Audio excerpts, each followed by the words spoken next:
બસ જો આપણો પરસેવો નીકળી ગયો પણ એક ગરોળી મળી નહીં.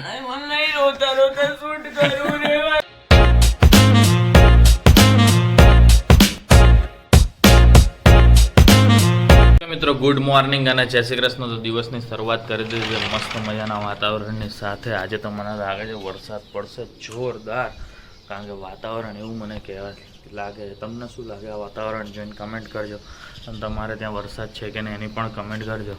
તો બસ વ્લોગમાં આપણે એક દિવસની રજા લીધી હતી, કારણ કે પરમ દિવસનો વ્લોગ બી પર તમને કાલ રાત્રે બહુ લેટ મળ્યો હશે, બરાબર ને? લેટ એટલે મતલબ કે 6-6:30 આસપાસ, એમ 3 વાગ્યાની જગ્યાએ, એટલો બધો બી લેટ નહોતો. તો બસ ચલો હવે ફટાફટ આપણે ઓફિસ જવા માટે નીકળી જાય. રેડી તો થઈ ગયા છે, બેગ તૈયાર કરી થઈ જાય આપણે ઓફિસ માટે. તો જો આપણે ઓફિસ તો આવી ગયા છે અત્યારે. સવારમાં મસ્ત તમને વાતાવરણ બતાવ્યું પ્રમાણે હા મસ્ત ઠંડી પવન હતો. હવે તો ખબર નહીં આખો દિવસ રહે તો ઠીક છે, મને તો નથી લાગતું આખો દિવસ રહે, બફારો થઈ જ જશે. પણ હવે અત્યારે તો આવી ગયા છે એટલે મેં કીધું ચલો તમારી જોડે વાતચીત કરી લઈને પછી કામે વળગી જાય ખાયો ઘા.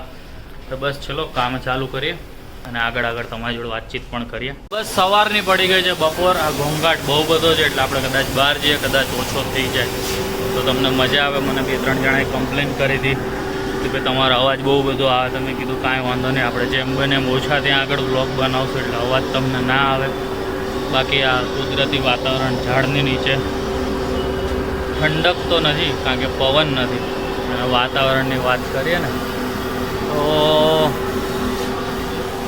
લાગતું નથી વરસાદ પડે. જે પ્રમાણે સવાર હતું જોરદાર એવું અત્યારે તો નથી.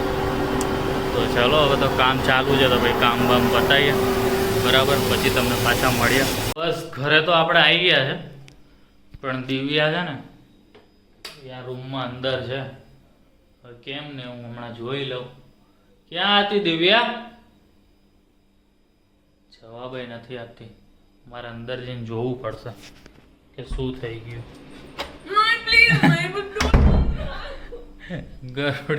ગરોડીને લીધે કે ક્યાં હતી તો કે, પણ ફ્રીજ પાછળ તો હું ભગાડીને પછી વાત કરું તમારા લોકો જોડે. દેખાતી તો નથી છતાં હું જોઈ લઉં ડિટેલમાં બધું, બરાબર? હા પણ જોઈ લઉં હું કરું.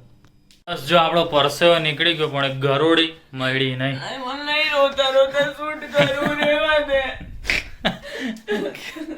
એનો મને રસ્તામાં ફોન આ ગરોળી દેખાણી છે, તો હું ફટાફટ આવી ગયો. પણ મેં બધી જગ્યાએ જોઈ લીધું, હોલ, બંને રૂમ, રસોડું ઉપર નીચે કરી દીધું.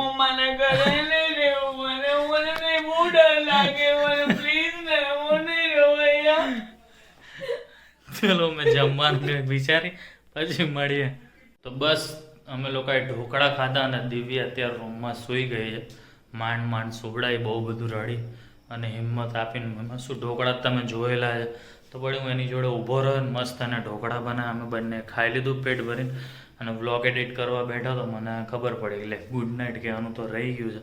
અને તમારા જોડે કંઈ સજેશન હોય કે ગરોળીને ભગાડવા માટે ઘરમાંથી શું કરવું જોઈએ તો તમે કમેન્ટ કરો, કાં તો દિવ્યાને કે મને ગમે એને DM કરી દો. ઘણાને કમેન્ટ કરવામાં શરમ આવે છે તો કાંઈ વાંધો નહીં, તમે તારે DM કરી દો, ડોન્ટ વરી.